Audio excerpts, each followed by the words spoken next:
ನಂಬಲೇಬೇಕು ಗೊತ್ತಾ. ನೀನ್ ನಂಬಲಿಲ್ಲ ಅಂದ್ರೆ ನನ್ನ ಮೇಲೆ ಡೌಟ್ ಪಟ್ಟಾಗಲ್ವಾ. ನಾನೇ ಕಣ್ಣಾರೆ ನೋಡಿದ್ದೀನಿ. ಅವಳು ಹೇಳಿದ ಒಂದೊಂದು ಮಾತು ನಾನು ಕೇಳಿಸ್ಕೊಂಡಿದ್ದೀನಿ. ನಿಜ ಗೌತಮ್, ಅವಳು ತುಂಬಾ ನೋವಾಗೋ ಥರ ಮಾತಾಡಿದ್ಲು. ನಾನು ಅವಳನ್ನ ಕನ್ವಿನ್ಸ್ ಮಾಡೋದಕ್ಕೆ ನನ್ನ ಶಕ್ತಿ ಮೀರಿ ಪ್ರಯತ್ನ ಪಟ್ಟೆ. ಬಟ್ ಅವಳು ಕೇಳೋದಕ್ಕೆ ರೆಡಿ ಇರಲಿಲ್ಲ. ಯಾಕಮ್ಮ ಹೀಗೆಲ್ಲ ಮಾತಾಡ್ತಾ ಇದೆಯಾ? ಹೀಗೆಲ್ಲ ಮಾತಾಡಬಾರ್ದು, ಅದು ತಪ್ಪು ಅಂತ ಹೇಳಿದಕ್ಕೆ ನನಗೇನು ತಲೆ ಕೆಟ್ಟಿದ್ಯಾ? ನಾನೇನು ಹುಚ್ಚಿನಾ? ನೀವೆಲ್ಲರೂ ಸೇರಿ ನನ್ನನ್ನು ಹುಚ್ಚಿ ಮಾಡ್ತೀರಾ ಅಂತ ಹುಚ್ಚಿ ಥರನ ಮಾತಾಡ್ತಿದ್ಲು. ನಾನು ಯಾವತ್ತೂ ನಿಮ್ಮನ್ನ ಕ್ಷಮಿಸಲ್ಲ. ನಿಮ್ಮಂಥ ಮೋಸಗಾರ ಜೊತೆ ನಾನು ಇರೋಕ್ಕೆ ಇಷ್ಟಪಡಲ್ಲ. ನಿಮ್ಮ ಯಾರು ನೇಡಲು ನನ್ನ ಮೇಲೆ, ನನ್ನ ಮಗು ಮೇಲೆ ಬೀಳಬಾರ್ದು ಅಂತ ನನ್ನ ಮೇಲೆ, ನಿನ್ನ ಮೇಲೆ ಆರೋಪ ಮಾಡಿದ್ಲು ಗೌತಮ್. ನಮ್ಮ ಮಗು ವಿಷಯನ ಮುಚ್ಚಿಡಬೇಕು ಅಂತ ಡಿಸೈಡ್ ಮಾಡಿದ್ದು ನಾನು. ಇದರಲ್ಲಿ ನಿಮ್ಗಳದ್ದೇನು ತಪ್ಪಿದೆ? ಹಾ ಗೌತಮ್, ಅವಳ ಮನಸ್ಸಲ್ಲಿ ಪ್ರೀತಿ ಅನ್ನೋದು ಸತ್ತೋಗಿದೆ. ಬರೀ ದ್ವೇಷನೇ ತುಂಬಿಕೊಂಡಿದೆ. ಕೊನೆಯದಾಗಿ ಅವಳು ಏನು ಹೇಳಿದ್ಲು ಗೊತ್ತಾ? ನೀವೆಲ್ಲರೂ ನಂಬಿಕೆ ದ್ರೋಹಿಗಳು.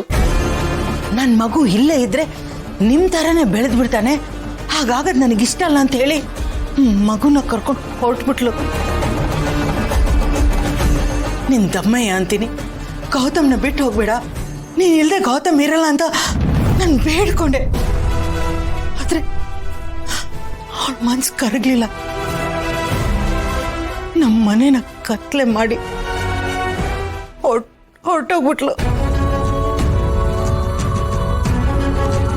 ಮನೆಯಲ್ಲಿ ಎಷ್ಟು ದೊಡ್ಡ ದುರಂತ ನಡೆದಿದೆ. ಮಕ್ಕಳ ಮುಂದೆ ಇದೆಲ್ಲ ಹೇಗೆ ಹೇಳಿ? ಅದಕ್ಕೆ ಸುಮ್ಮನೆ ಆಗ್ಬಿಟ್ಟೆ. ಅವರೆಲ್ಲರೂ ಕೇಳಿದಾಗ ನನಗೇನೂ ಗೊತ್ತಿಲ್ಲ ಅಂತ ಸುಳ್ಳು ಹೇಳಿದೆ. ಕೋಪ ಮಾಡಿಕೊಂಡು ತವ್ರ ಮನೆಗೆ ಹೋಗಿರ್ತಾಳೆ ಅಂತ ಅನ್ಕೊಂಡೆ. ಆದ್ರೆ ಅವಳಲ್ಲೂ ಹೋಗಿಲ್ಲ. ಎಲ್ಲಿಗೆ ಹೋಗಿದ್ದಾಳೆ ಅಂತ ಗೊತ್ತಾಗ್ತಾ ಇಲ್ಲ ಗೌತಮ್.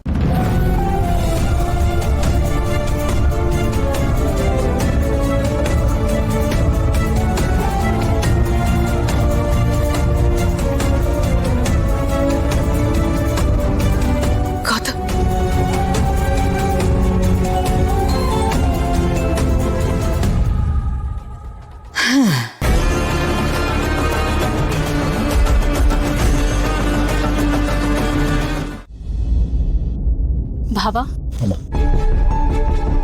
ಭಾವ, ಅಕ್ಕನ ಬಗ್ಗೆ ಏನಾದ್ರೂ ಗೊತ್ತಾಯ್ತಾ? ಇಲ್ಲಮ್ಮ, ನಿಮ್ಮ ಮನೆಗೆ ಹೋಗಿಲ್ವಂತೆ. ಎಲ್ಲಿಗೆ ಹೋಗಿದ್ದಾರೆ ಅಂತ ಗೊತ್ತಾಗ್ತಿಲ್ಲ. ಭಾವ, ಹೀಗೆ ಕೇಳ್ತೀನಿ ಅಂತ ತಪ್ಪು ತಿಳ್ಕೊಬೇಡಿ. ಏನೂ ಕಾರಣ ಇಲ್ಲದೆ ಅಕ್ಕ ಹೀಗೆಲ್ಲ ಮಾಡೋಳಲ್ಲ. ನಿಮ್ ಮಧ್ಯ ಏನಾದ್ರೂ ಮನಸ್ತಾಪ ಆಗಿತ್ತಾ ಭಾವ? ಇಲ್ಲಮ್ಮ, ಆ ಥರದೆಲ್ಲ ಏನೂ ಇಲ್ಲ. ಯಾಕೆ ಹೋಗಿದ್ದಾರೆ ನನಗೂ ಗೊತ್ತಾಗಿಲ್ಲ. ಹೌದಾ? ಬಟ್ ನೀವೇನು ಟೆನ್ಷನ್ ಮಾಡ್ಕೊಂಡ್ರಿ, ನಾನು ಹುಡುಕಿಸ್ತೀನಿ. ಸರಿ ಭಾವ. ಭಾವ, ನಿಮ್ಮ ಹತ್ರ ಒಂದು ವಿಷಯ ಹೇಳ್ಬೇಕು. ಅದೇ ಅಕ್ಕ ಅಮ್ಮನ ಮನೆಗೆ ಹೋದ್ಲಲ್ಲ, ಆಗ ಅಮ್ಮ ಹತ್ರ ಏನೋ ಹೇಳ್ತಿದ್ಲಂತೆ. ಅಮ್ಮ ಹೇಳ್ತಾ ಇದ್ರು. ಏನಂತ? ಅದೇ ಅಕ್ಕ ಬಾಣಂತನಕ್ಕೆ ಅಂತ ಅಮ್ಮನ ಮನೆಗೆ ಹೋದ್ಲಲ್ಲ ಭಾಗ್ಯ ಅತ್ತೆನ ಕರ್ಕೊಂಡು. ಆಗ ಭಾಗ್ಯ ಅತ್ತೆ ಹತ್ರ ಯಾವುದೋ ಒಂದು ವಿಷಯನ ತಿಳ್ಕೊಳ್ಳೋದಕ್ಕೆ ತುಂಬಾ ಪ್ರಯತ್ನ ಪಡ್ತಿದ್ಲಂತೆ. ಅವ್ರಿಗೆ ಆ ಅಕ್ಷರ ಬರ್ಸೋ ಅಭ್ಯಾಸ ಕೂಡ ಮಾಡಿಸ್ತಿದ್ಲಂತೆ. ಆ ಥರದ್ದು ಏನೋ ಒಂದ್ ಮಾಡ್ತಾ ಇದ್ಲಂತೆ ಭಾವ. ಹೌದಾ? ಹಾ. ಆಮೇಲೆ ಭಾಗ್ಯತ್ತೆಗೆ ಹುಷಾರ್ ತಪ್ತಲ್ವಾ, 2 ವಾರಕ್ಕಂತ ಹೋದವಳು 2 ದಿನಕ್ಕೆ ಮನೆಗೆ ಬಂದ್ಬಿಟ್ಲು.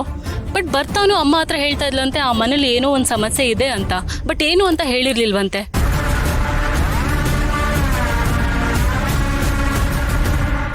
ಭಾವ, ನೀವೊಂದ್ಸತಿ ಭಾಗ್ಯ ಅತ್ತೆ ಹತ್ರ ಮಾತಾಡ್ ನೋಡ್ತೀರಾ? ಅಕ್ಕನ ಬಗ್ಗೆ ಏನಾದ್ರೂ ಗೊತ್ತಾಗ್ಬೋದು. ಇನ್ನು ಸ್ವಲ್ಪ ಕುಡಿ, ಇನ್ನು ಸ್ವಲ್ಪ ಅಮ್ಮ.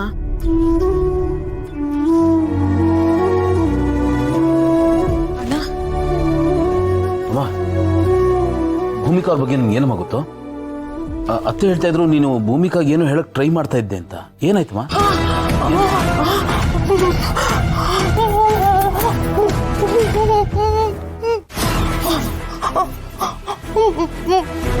ಅಮ್ಮ, ನನಗೆ ಅರ್ಥ ಆಗ್ತಿಲ್ಲ. ಕರೆಕ್ಟಾಗಿ ಏನು?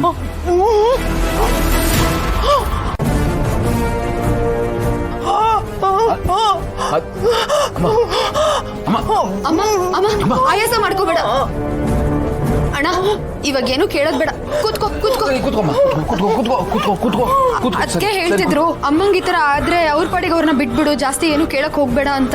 ಜಾಸ್ತಿ ಆಯಾಸ ಮಾಡ್ಕೊಂಡ್ರೆ ಅವ್ರ ಆರೋಗ್ಯಕ್ಕೆ ಸಮಸ್ಯೆ ಆಗುತ್ತಣ್ಣ. ಇವಾಗ ಏನು ಕೇಳೋದ್ ಬೇಡ. ಇಲ್ಲಮ್ಮ ಕೇಳಲ್ಲ. ಅಮ್ಮ ರೆಸ್ಟ್ ಮಾಡು. ಅಣ್ಣ ನಿಮ್ಮ ಅತ್ಗೆ ನಡುವೆ ಏನಾದ್ರೂ ಮಾತುಕತೆ ಆಗಿತ್ತಾ? ಅದ್ರಿಂದ ಏನಾದ್ರೂ ಅತ್ಗೆ ಮನೆ ಬಿಟ್ಟು ಹೋದ್ರಾ?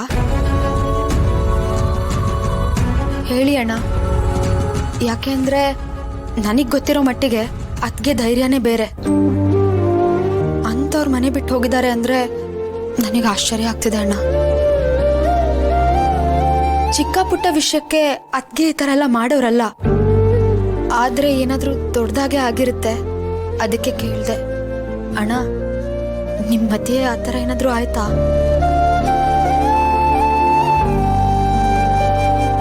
ಸರಿ ಅಣ್ಣ, ನಾನು ಜಾಸ್ತಿ ಏನು ಕೇಳಲ್ಲ. ನಿಮಗೆ ಹೇಳಬೇಕು ಅನ್ಸ್ದಾಗ ಹೇಳಿ, ಆದ್ರೆ ಒಬ್ಬರೇ ಮನಸ್ಸಲ್ಲಿ ಇಟ್ಕೊಂಡು ನೊಂದ್ಕೋಬೇಡಿ. ಅಮ್ಮ ನೀನು ರೆಸ್ಟ್ ಮಾಡಾಯ್ತಾ? ಅಮ್ಮ ಹುಷಾರ.